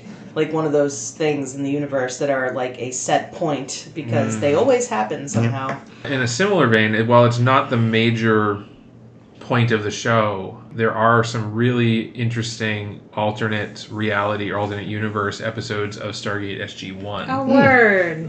There's a few, there's one really good one, and I think there's another one, but yeah, where basically there's another Earth and that's all of our same heroes, just slightly different. Mirror universe Earth. And then there's also not the same, but they also do some alternate history. But it's like we went back in time and broke history, so we have to fix it, sort of things. That's more time travel. Yeah, that's more of a time travel shenanigan versus a true alternate universe. This might be a stretch, but could you argue that Archer might be in a different universe because they have so much, like a weird mix of new and old tech, and like they seem to be sort of in the present, but they're using really old computers, or... Yeah, no, Archer is definitely very much its own thing. Like, I think they even asked the creators... Like David S. Pumpkins. Yes. They asked the creators once, like, what decade it takes place in, and they were something like, whatever one is necessary or cool. I mean, yeah, they're definitely in the modern world, but the Soviet Union still exists. Because, like, they've referenced contemporary pop culture, and when Burt Reynolds guests as himself, it is as old Burt Reynolds, not 70s Burt Reynolds. So... well, speaking of the Soviet Union still existing, great show, For All Mankind. Yes! Right. I was going to definitely bring up For All Mankind. It's one of my faves. It's, Ronald D. Moore. Ronald D. Moore, thank you. Jesus, my brain was going, I was embarrassing. That's the wrong one! Wrong one! Ronald D. Moore was a Star Trek dude, yeah? Yeah. He's not Bluebeard, was he? No. Is that Bluebeard? No. He's also one of the main writers on Battlestar Galactica. Yeah. Oh, okay. But yeah, he was a writer on Deep Space Nine and was Mostly the Klingon guy. He did a lot of Klingon He did a lot of Klingon stuff, and he was really interested. I think he was originally signed on for Voyager, but he only ended up writing a couple episodes before bailing out because I don't think. And we made fun of him for them because they weren't the good ones. They were not good. But then he went on to do Battlestar. He was the showrunner for Battlestar. Yeah, Battlestar was basically his reaction show it was Voyager. So he's the one that in fact had no plan. Yes. That's the thing. He has a great plan in For All Mankind, because For All Mankind, from what I heard, he kind of has it like the basic structure kind of planned out for 7 seasons or so of what this alternate history is, and basically it diverts in that instead of the United States getting to the moon first, the Soviets get to the moon first, and the whole show spirals from that differentiating point, and it's very fascinating, and he does a lot of really good sci-fi work with it. Yeah, it's a great show. There's some melodrama that I could do without, but and just in terms of good sci-fi, it's good. I recommend it. Yeah, every season is kind of like maybe 10, 20 years after the previous season, so it kind of jumps forward to okay, our first season is the Russians got to the moon first. What's our reaction to it? The next one is, okay, we're going to live on the moon for a while. And the next one is, we're going to get to Mars. And then the next one is, okay, we're on Mars. So what you're saying is the world where the Russians got to the moon first is the better one. It's really in some ways it really is. There's a lesbian woman president in the 90s. Wow, Ronald D. Moore, you fucking commie lover. Yeah, it's actually kind of hilarious because right now I'm in book 4, the most recent books of the Lady Astronaut series, which started with the Calculating Stars. It's a really interesting series in that there's a differentiating point in the 1950s in that a meteor basically destroys half of the United States, and the impact of this meteor is going to cause some kind of climate event that's slowly ramping up over time. As it would. So the first book is, Earth is doomed. We've got, who knows, 50 to 100 years before this planet is emphatically unlivable. We have to make a chance for ourselves and get to the moon. And it's the story of... the moon is already unlivable. But we have to get to it won't be on fire. Oh. The moon is the thing that won't be on fire. The lack of air makes it impossible to light the moon on fire. Okay, when the moon is the more habitable option compared to Earth, then shit is fucked. Yeah, so this series of books is kind of like if For All Mankind and Hidden Figures had a very cute little baby, in that it's the story of these women who want to, have their say in getting to the moon, and all the fucking hoops they got to go through. You can see, the feminist bent of it is very interesting. We do also end up, spoilers for book 3 of the series, a woman president. But there's great differences in the societies that are very fun. But I would definitely check that out. It's a great book series. When I was thinking about this, I haven't seen it in a very long time.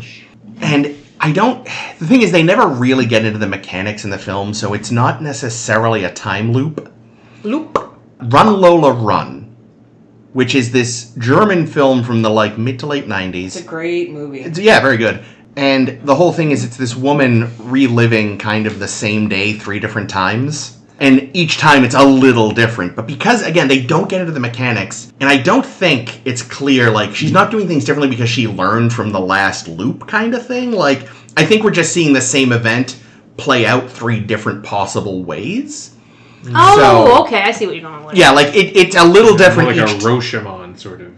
Not exactly, because that was the same event from 3 different perspectives. This is this woman's day 3 different times and how it could have gone. And again, I don't think it's a time loop. I haven't seen it in a long time, so I don't think... If it's interesting. It's not necessarily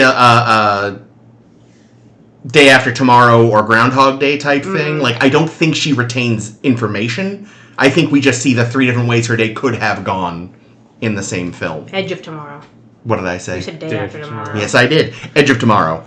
That reminds me of a really great episode of Community. It's one of the best ones. It's called Remedial Chaos Theory, in which they roll a die for who's going to go down and get the pizza. Oh. And depending on who goes down to the front door to accept a pizza delivery, whoever's left in the apartment, different things happen based on who's missing.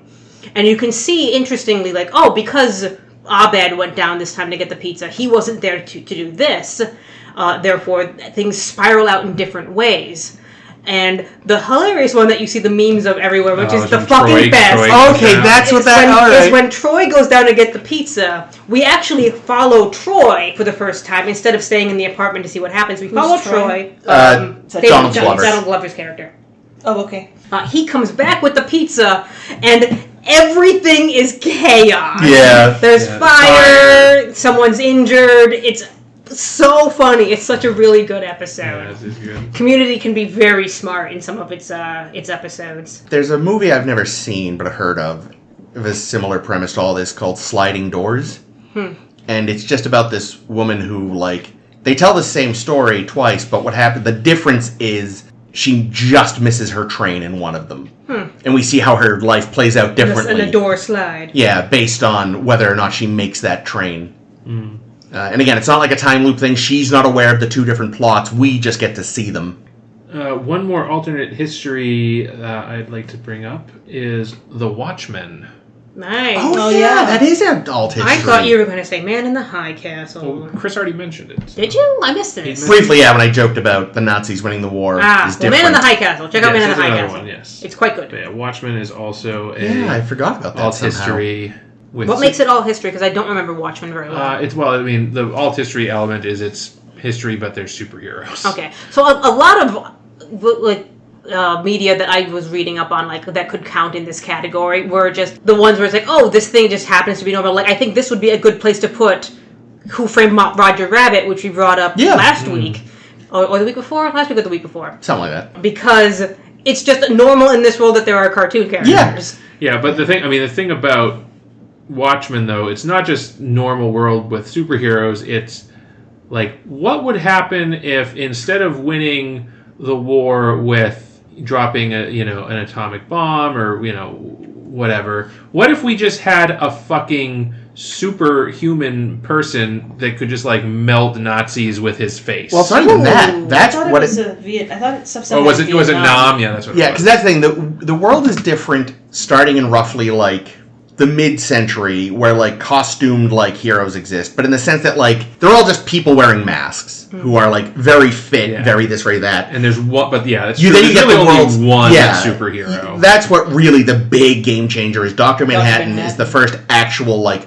I have crazy powers. He wins Vietnam for America by literally just disintegrating the North Vietnamese with a touch. That's right. Yeah. Nixon is still president well into the 1980s because of that, because he gets the credit. Don't forget that John will give you cancer and then turn into a car. Yes. But yeah, so it's a world that is slightly different than ours in that, like, pulp heroes are real, but then it spirals out of control when a god exists. Yeah. And, but yeah, it is definitely meant to feel more like this was the real world up to a point for a while, unlike a lot of comic book worlds where it's kind of like things have always been kind of weird. Does The Boys fit this category too, Jake? Would you say? Possibly. A little more loosely? Yeah, I would differentiate it from Watchmen? From Watchmen, just in that, like, any superhero... Yeah. Show, right. Any superhero thing could be considered alternate. Yeah, it's a world where this is common. Whereas, like, Watchmen specifically explores, like, the politics of the world as if this thing happened. Yeah, like, what would it really be like if, again, there were costumed heroes and then suddenly there was actually a superhuman? Yeah. But I mean, to that point, like, The Boys does, I think, also fit into that. At least the show. I haven't read the book. Yeah, I haven't seen the show or read the book yet, so... the show is quite good. I've heard the book is mixed. I think it starts okay and then kind of falls off. The comics for The Boys? Yeah. I got them in a humble bundle. I haven't read them yet. Last one I think on my list that I had prepared is Michelle Yeoh in Everything Everywhere All at Once. Thank you. That was the other one I was going to bring up. I still have to see that. It's so good. Explicitly alternate universe. Yeah, I haven't seen this yet either. Yeah, just a really fun movie. It's fascinating because it breaks every rule. It just decides like you're just going to see like all these other universes interplay, and sometimes not interplay. Sometimes they're just random universes that exist, but they're all having the same kind of point. Yeah, I mean it's really more of an exploration of like family and trauma and these types of things, but like told through this wild sci-fi lens. Really good movie.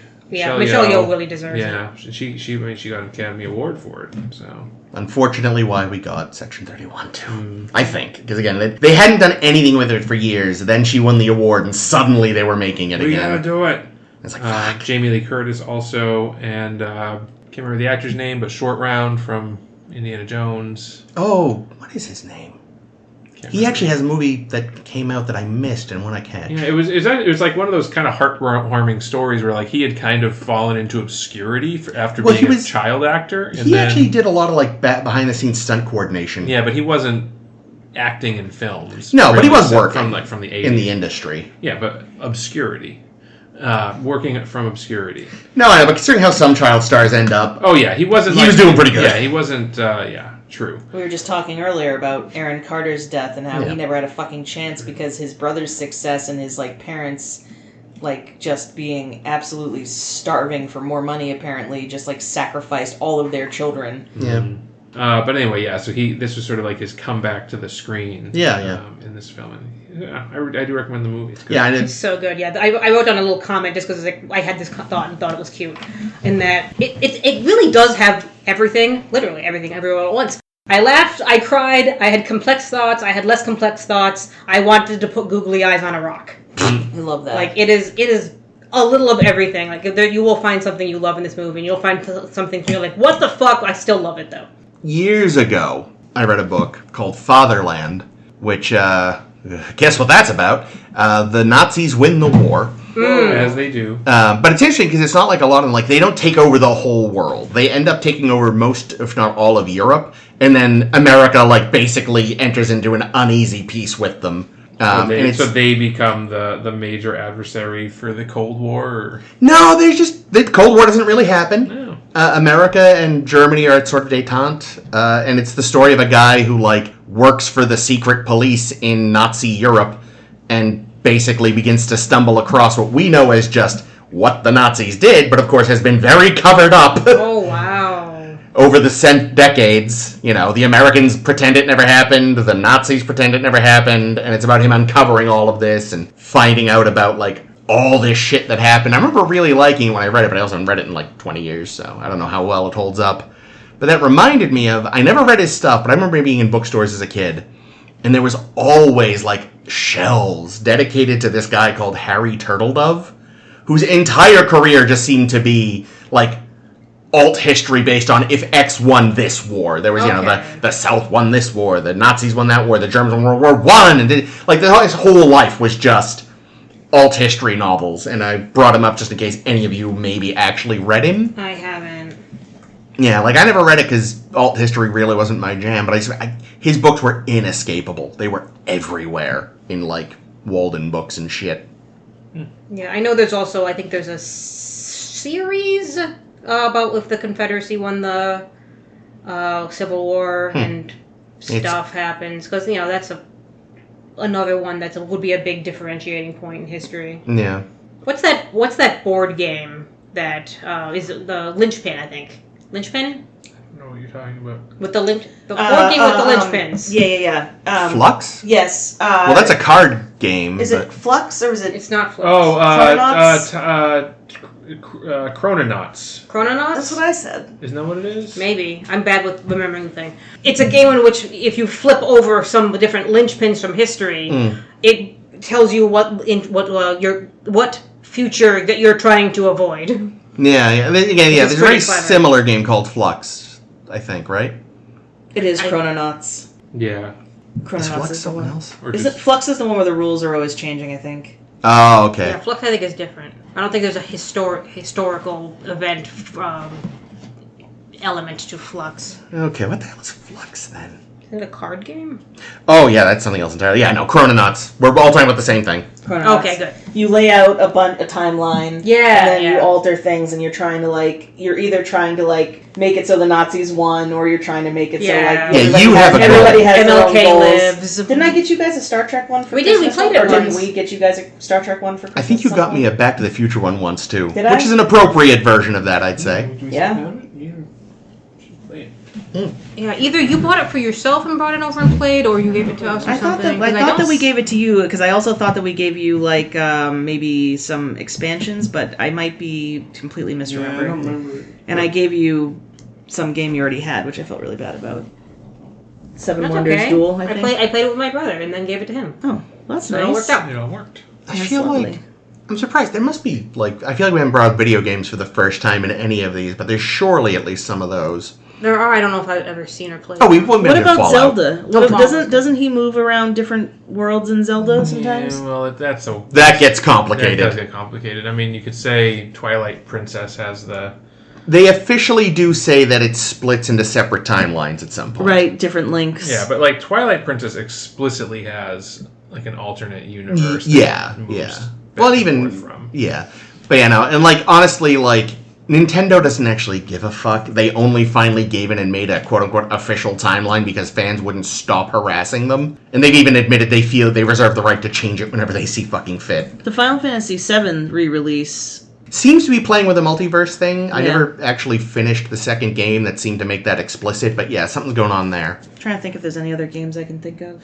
I haven't played it, but Atomic Heart is one of those, like, alternate timeline. The Russians are much more technologically advanced during the Cold War kind of things. There's a Wolfenstein.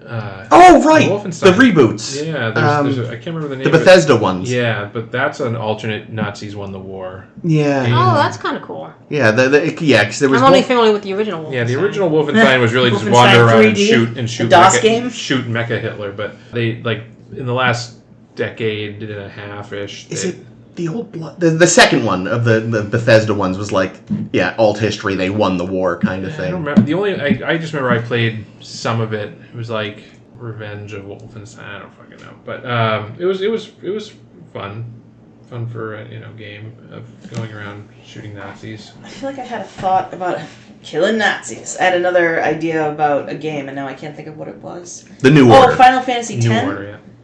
Doesn't Final Fantasy X kind of... That's time travel. Is it? Mm-hmm. Yeah, you could argue, I've seen the arguments for like a lot of like fantasy, especially like kid fantasy, where they open up a portal to another thing. Yeah. I'm thinking like Narnia? Yeah, like Narnia, like Labyrinth, Never Ending Story, that's a good one. Yeah. Alice in Wonderland, for crying out loud. Wizard Paw of Oz. Patrol, I mean, we don't have any dogs working as Wizard of Oz is firefighters a and dream. cops. I think in the original books it's not, though, right? I wouldn't know. I wouldn't have read them. Neither have I, but I think in the books it is actually another place. Through the Looking Glass, that's Yep. Alice in Wonderland. I haven't read it. There's actually... You know what Alice in Wonderland is? I've seen the Disney movie, and that is my So entire the reference. Disney movie mixes elements of both books, I think. Okay. I think so anyway. Also thinking of things like 10th Kingdom, which I know Caitlin's a fan of as well. Love 10th Kingdom. In which you're just, there is another world where all the fairy tales live. That's or Ever After and Once Upon a Time do the same thing. Yeah. Here's where the fairy tale people live in a kind of alternate dimension. Enchanted, you could argue. Oh, yeah, you could. There's actually a whole genre that's huge in, anime and manga called isekai, where characters wind up in alternate worlds that are, they go from the very normal humdrum everyday world to a crazy fantasy world, where usually they also, as a result of their shifting over, get some sort of... superpower. Yeah, there's something about them that ends up being super special, so they're the most important person in the world. The grim part is, 9 times out of 10, they have to die in the real world to wind up in the new world. Oh no! It's not like... Hope it works out for them. Yeah. It's a weirdly popular genre. It's like, guys, just make a fucking fantasy show. Why is everybody getting hit by a truck? Any film there whose trailer starts with, "In a world." Nice. No one's done that seriously in decades. Would you count, or is this a different thing? I know Jake really is a big fan of Last Action Hero. Oh, sure.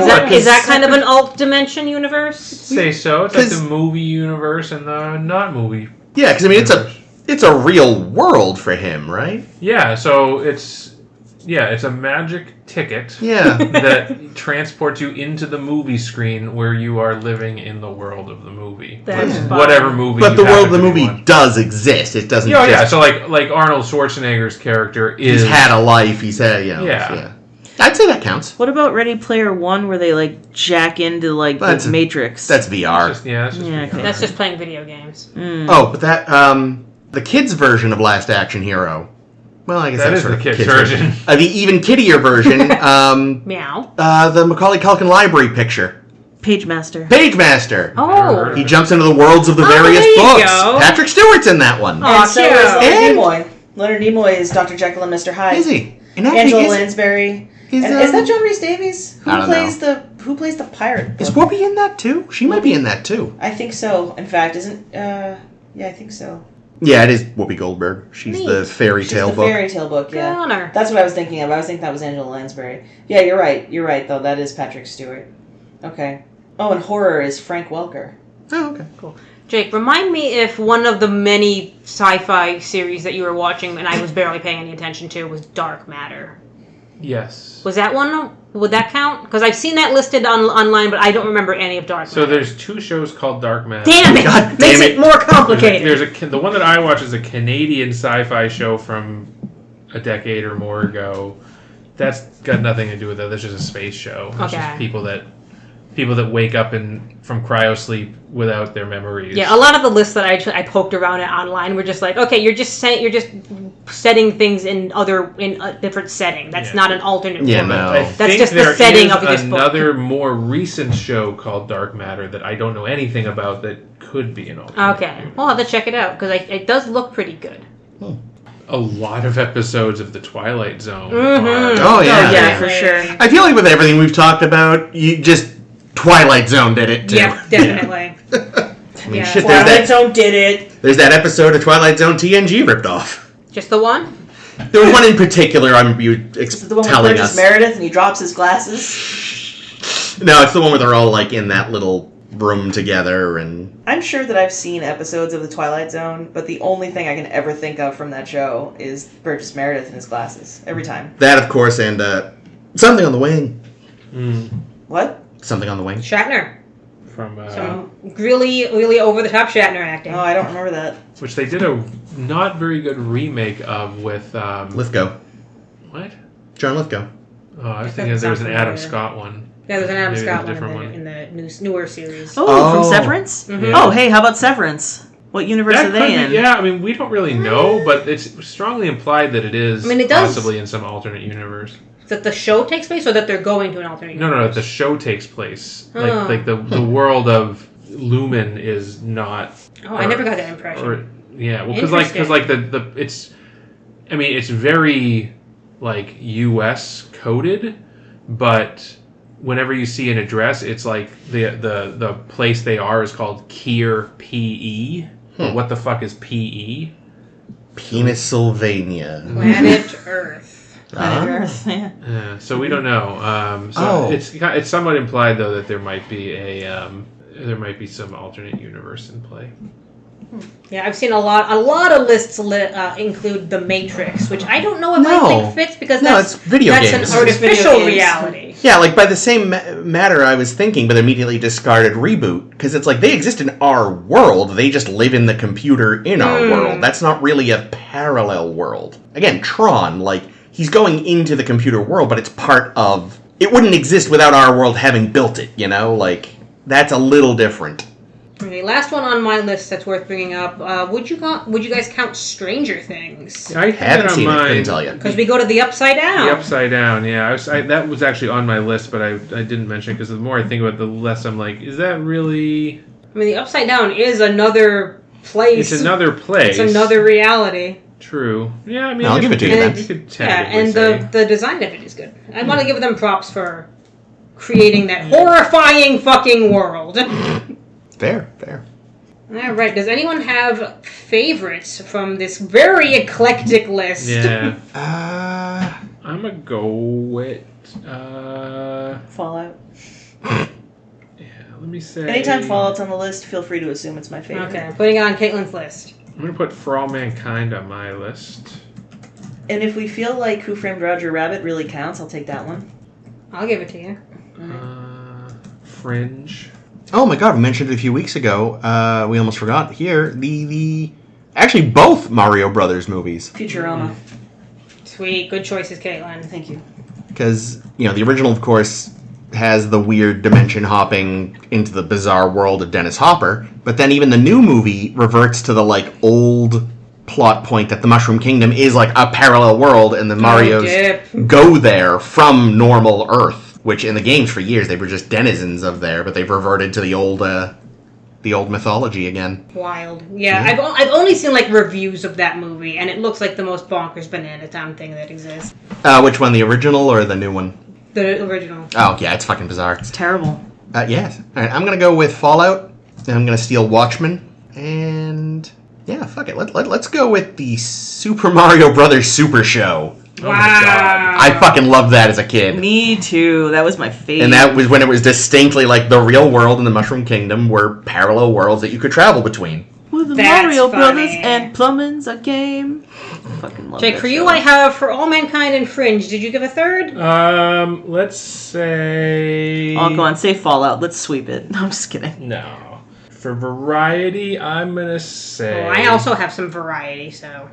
I'm gonna say... Don't say what I'm gonna say. I don't know what you're gonna say, so I'm gonna say what I'm gonna say. How's that? Boo. We'll go Man in High Castle. Oh, that's good. I'm glad you said that one. Because I did want to make sure it was included somewhere on the blog. Because on my list, I'm going to say For All Mankind, because it's fucking, stunning storytelling. Literally, there was a point after, I think it was it one premiere of Picard or premiere of one of the Discovery seasons, came out at the same time that For All Mankind was premiering. And I watched whichever Star Trek season was premiering. I was like, I'm tired of watching this. And then we watched the first episode of that season of For All Mankind. I'm like, oh, thank God, there is good science fiction to watch. It was a breath of fresh fucking air. And thank goodness for you, Ronald D. Moore. I'm also going to give it to the Lady Astronaut series of books, just because I like being a little varied in my mediums. And that's pretty interesting. It's very clever. It's very similar to All Mankind, which you already can see that I liked a lot. And my other one, I'm going to I gotta give Everything Everywhere All at Once. Yeah. Super, super props. It's so wild. It's so, heartbreaking and yet absolutely insane in the same time. I'm not going to spoil it for you guys because it really is something you should just walk into, just knowing. I have an excuse to watch Michelle Yeoh kicking ass and also being beautiful. And it's so good. I love Michelle Yeoh. Give her all the shows. Well... I'm done with her in Discovery. It's just right better for her. Luckily, Discovery will be done with her soon, too. Okay. Spoilers. So, next week, we will be covering more of Star Trek Discovery, specifically Episode 6 of Season 3, Scavengers. I think it's got something to do with Marvel. Scavengers Endgame. Oh, no. Scavengers Infinity War. There you go. Beautiful. We will be talking about that, and we'll also presumably have another blog activity, but I don't know what it's about.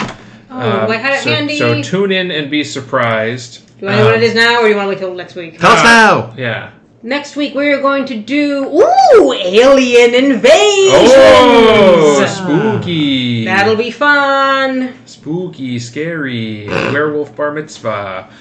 I was thinking if I wasn't going to say it. Anyway, we will be covering that next week on our show. Until then, you can catch up with us on our blog at Tumblr, SSHB Podcast, or sshbpodcast.com.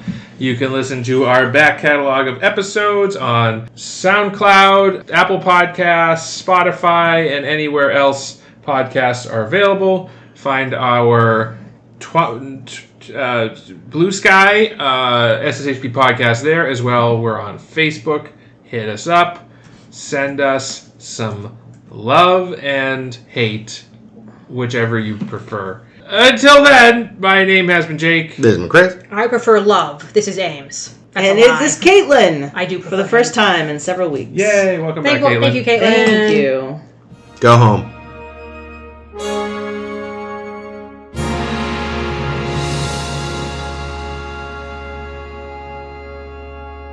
God, I love and hate this soap. Soap? Your wonderful lemon soap. Oh, the lemon soap, yes. Smells so much like the lemon fucking Yankee. Girl Scout cookie. Oh, the Girl Scout. I love that one. Chris starts eating his hand.